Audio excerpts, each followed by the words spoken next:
अस्सलाम वालेकुम, I am dental surgeon doctor Kiran नसीब।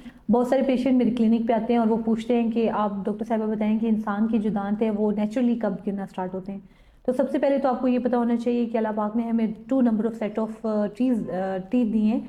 एक तो ये है जो बचपन में निकलता है, उसे हम डिसीडियस और मिल टीथ भी कहते हैं लेमैन में। और जो बड़ा सेट जो बड़े होते हैं, जब हम बड़े होते हैं तो उसे हम परमानेंट टीथ कहते हैं। ठीक है। तो सबसे पहली बात ये है कि जो परमानेंट दांत हैं, अगर आप उनकी बात करें तो वो जो है खुद ब खुद कभी नहीं गिरते। ठीक है। बजाय ये कि मतलब उनको कोई टाइम नहीं है कि आप 60 साल के होंगे या 90 साल के होंगे और नेचुरली गिरने लग जाएंगे, ऐसा नहीं होता।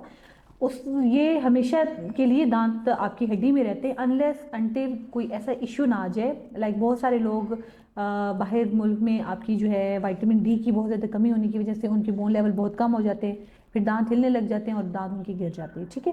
ये रीज़न हो गया। डायबिटीज़ के पेशेंट हो गए, उनको जो है वक्त के साथ साथ उनकी जो बोन है, गम्स है, वो उसमें ऐसे पेरिडोंटिकली इश्यू स्टार्ट हो जाते हैं कि वो बोन जो है ना सेपरेट हो जाती है, दांत गिरना स्टार्ट हो जाते हैं। अगर एक नॉर्मल हेल्दी पर्सन है जिसको कोई इशू नहीं है तो उसके दांत जो है ना कब्र में उसके साथ जाते हैं, दांत नहीं गिरते खुद ब खुद।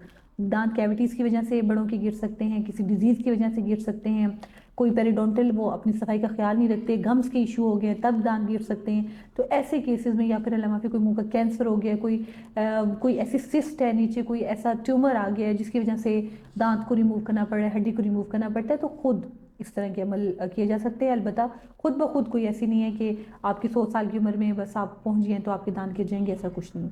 तो जो बच्चे हैं उनके बारे में मैंने पहले भी बताया था कि उनकी जो है जो नंबर ऑफ होते हैं, दांत होते हैं 20। ठीक है। 20 होते हैं और उनकी डिफरेंट एजिंग है कि कौन सा दांत किस एज में गिरेगा।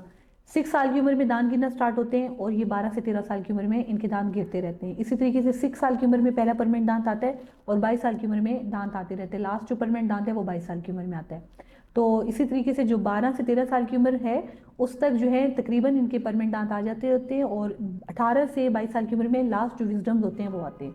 तो इस दौरान जो बच्चे की एज है 6 ईयर से लेकर 12 ईयर की एज में, उसमें डिफरेंट दांत, फ्रंट के, बैक के, साइडों के केनाइन्स और पीछे जो मोलर्स होते हैं छोटे बच्चों के, बाद में वो प्री मोलर्स में कन्वर्ट हो जाते हैं।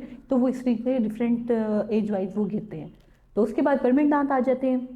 वो अगर आप केयर करेंगे, अपनी हेल्थ अच्छी रखेंगे तो वो लाइफ टाइम चलते हैं। Thank you so much. अल्लाह हाफिज़।